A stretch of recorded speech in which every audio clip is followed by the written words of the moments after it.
vamos a decir, la certificación del presidente electo Donald Trump, algo que se esperaba que fuera normal porque no estaba pautada ningún espectáculo como el que ocurrió hace justamente 4 años, que fue lamentable, pero uno a veces se pregunta, ¿qué ha pasado en el país que estas cosas eran tan difíciles que ocurrieran, pero nada más, si ocurrían el castigo para quienes cometieran actos como ese que ocurrió hace 4 años, fueran sancionados severamente, y eso fue considerado, y muy acertadamente, como un ataque de un poder a otro, porque era un ataque permitido por el Poder Ejecutivo contra el Poder Legislativo, y el Poder Legislativo fue atropellado, fue violado, se metieron en las oficinas, hicieron destrozos, hicieron de todo, hubo muertos, hubo heridos, hubo de todo.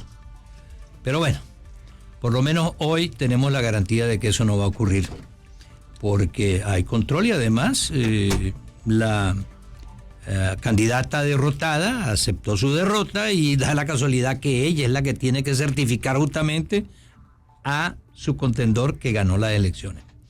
Tengo en línea telefónica en este momento a Robert Valencia, él es periodista, escribe para conectados.org, es analista político y le damos la bienvenida desde Nueva York. Robert, un saludo cordial, ¿cómo estás?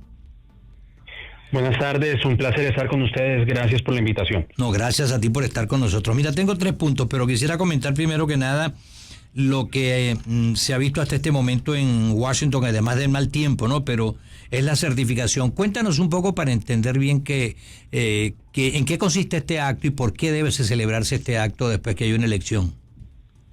Bueno, simplemente, como lo indica su nombre, es certificar el número de colegios electorales ya prácticamente como un proceso ceremonial, simplemente dando un entendimiento absoluto que el ganador de la anterior contienda es el legítimo presidente, y como tú bien señalaste en tu introducción, pues simplemente era un acto ceremonial y donde simplemente era un acto democrático sin ningún tipo de bombo ni platillo, a excepción de lo que ocurrió hace 4 años, en donde básicamente lo que ocurrió, y como tú señalas, y lo que muchos historiadores han considerado, lo catalogan de distintas maneras, bien sea una insurrección, una sublevación, un autogolpe de Estado, un autosabotaje, etcétera, etcétera. Y eso yo creo que es lo que ha hecho Donald Trump en los años de carrera política, es de realzar cosas que ante el ojo público eran inexistentes o insignificantes de alguna manera. Además de que después de lo ocurrido el 6 de enero también vemos que, y lo que muy probablemente ocurre el 20 de enero, es esta fascinación por las multitudes. Antes ni siquiera se tenía en consideración si era importante las multitudes, pero eso con el advenimiento de Donald Trump, pues eso ha cambiado. Todos esos detalles, por insignificantes para la vida pública, pues ahora ya no lo son. Él ha cambiado eso dentro de la política, y uno de esos es el 6 de enero, que evidentemente, si bien vendría a ser una celebración de la democracia, una consolidación de la democracia, que de alguna manera es algo también bizarro, porque como tú bien señalas, Kamala Harris certificó los resultados, pero también lo hizo Al Gore con George Bush en el 2000, y lo mismo hizo Richard Nixon con John F. Kennedy cuando él perdió las elecciones frente a John F. Kennedy. Entonces son esos momentos en la historia que es un poco extraño que la persona que aspiró a ese cargo ahora tenga que certificar al contendiente con el cual perdió. Entonces son esos momentos en la historia, pero que a partir de lo que ocurrió hace 4 años, pues esa percepción del 6 de enero, pues es una fecha que, como bien diría, citando y parafraseando a Franklin Roosevelt, es un día que desgraciadamente vivirá en la infamia.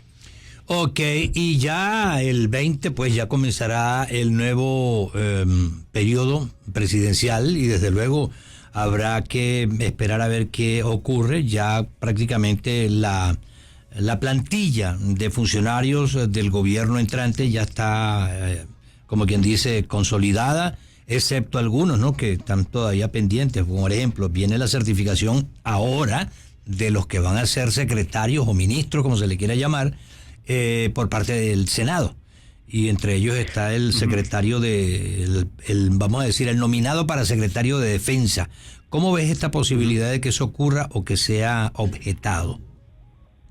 Bueno, obviamente, como parte también de este juego, de este baile democrático político en Estados Unidos, pues vendrán las confirmaciones, pero yo quisiera centrarme precisamente en el tema que nos atañe el día de hoy, que es el 6 de enero, y donde uno de los nominados a liderar el FBI es precisamente una de las personas que quiere hacer un lavado de imagen de lo que ocurrió hace 4 años. Y estoy hablando específicamente de Kash Patel.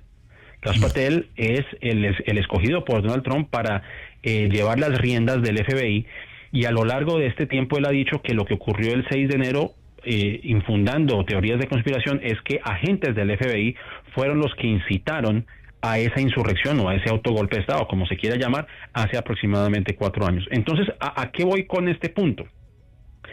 Que si bien muchos estadounidenses el pasado mes de noviembre hicieron las paces consigo mismo y votaron por la persona que incitó esa insurrección, porque hay que decirlo, y que será el próximo presidente oficial, de manera oficial, el próximo 20 de enero, todavía se cierne sobre los Estados Unidos personas que aún se niegan a reconocer el impacto de lo que ocurrió hace aproximadamente 4 años, y donde muy posiblemente esas personas que hacen apología de lo que ocurrió el 6 de enero ocuparán cargos importantes dentro de esta nueva administración. Y yo creo que eso no es un hecho menor, porque incluso también hay que analizar que hay personas dentro del Congreso que siguen negando que Donald Trump perdió las elecciones en el 2020, y eso es algo que también, un hecho que recalcó Hakeem Jeffries en la introducción del nuevo Congreso. Él dijo que ellos reconocen a Donald Trump como presidente, hablo de los demócratas, pero en donde en ningún momento verán personas correligionarias con el Partido Demócrata, o en este caso con Joe Biden,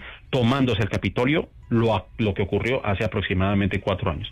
Ahora, obviamente seguimos mirando hacia atrás, y yo sé que el estadounidense no quiere mirar atrás, quiere mirar hacia adelante.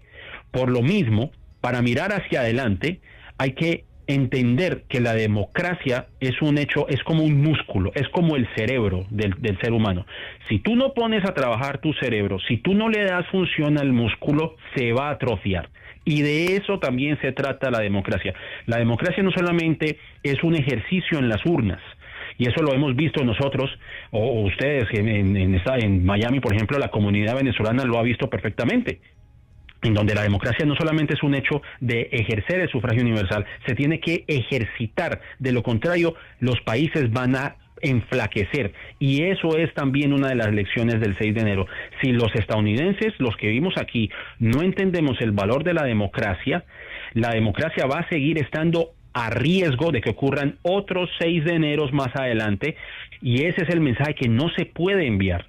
El ejercicio de la democracia es constante. Como hago esa analogía del músculo y del cerebro, porque es una cosa que se tiene que poner a trabajar. No podemos darlo por sentado, porque pueden venir otros Trumps y pueden venir otras personas con aspiraciones dictatoriales y que quieren revertir las tendencias de lo que un país ha determinado en una elección, como ocurrió el pasado mes de noviembre. O sea que el 6 de enero sí es algo para recordar, no solamente de lo que ocurrió, sino también mirando hacia adelante, de que la democracia no es algo que se deba de tomar por sentado.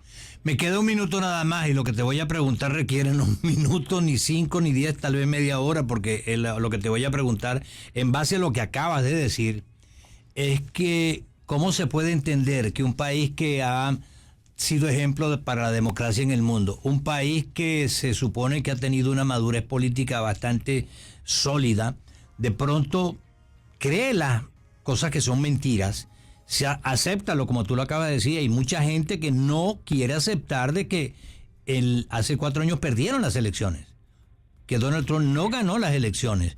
Hicieron más de 60 demandas en donde se comprobó, y demandas introducidas justamente por los perdedores, y en todas quedó demostrado, no porque los tribunales fueran republicanos o demócratas o lo que fuera, simplemente tribunales que emitieron una sentencia basada en los resultados que tenían a la mano, que hoy los están certificando en el Congreso, como dices tú. Entonces, ¿a qué se debe esto? ¿Me lo puedes explicar en un minuto? Yo sé que es mucho más el tiempo que necesita, pero lo haremos en otra oportunidad. Si tuvieras que hacer un balance ahorita en un minuto, ¿qué dirías? Son muchas cosas, pero yo creo que también ha sido alimentado por la desinformación, por apelar al miedo, por apelar a la indiferencia que precisamente pueden tener algunas personas. No indiferencia, sino tal vez apatía, tal vez. No sé si sea la manera más correcta de definirlo, porque vuelvo y insisto, creo que muchas personas hicieron las paces consigo mismos y consideraron que el tema de la economía, que no es un tema menor, pero que tuvo mayor prioridad sobre el estado de la democracia. Casualmente, muchas de las 60% en una encuesta señaló, perdone o indulte a las personas que se tomaron el Capitolio hace 4 años. Pero creo que también es un sistema de desinformación y que son actores principales. Pero ¿sabe qué? Ese 40% me parece muy alto todavía, muy alto. Por supuesto. Por supuesto. Y ahora, la desinformación, como dices tú, tiene que ver con eso también. Porque si hay pruebas de que lo que emitieron los tribunales es cierto y sólido, ¿por qué entonces dudar de eso? Bueno, porque yo creo que es apelar nuevamente al partidismo, apelar a ciertos prejuicios que tienen las personas. Yo creo que, a ver, como tú dices, yo puedo extenderme a dar una charla magistral, pero si yo tuviera que resumirlo es eso, es una etapa de miedo, de prejuicios alimentado por la desinformación también. Así es. Robert, te agradezco mucho estos minutos, muy amable de tu parte, te deseo un feliz año y gracias por estar con nosotros.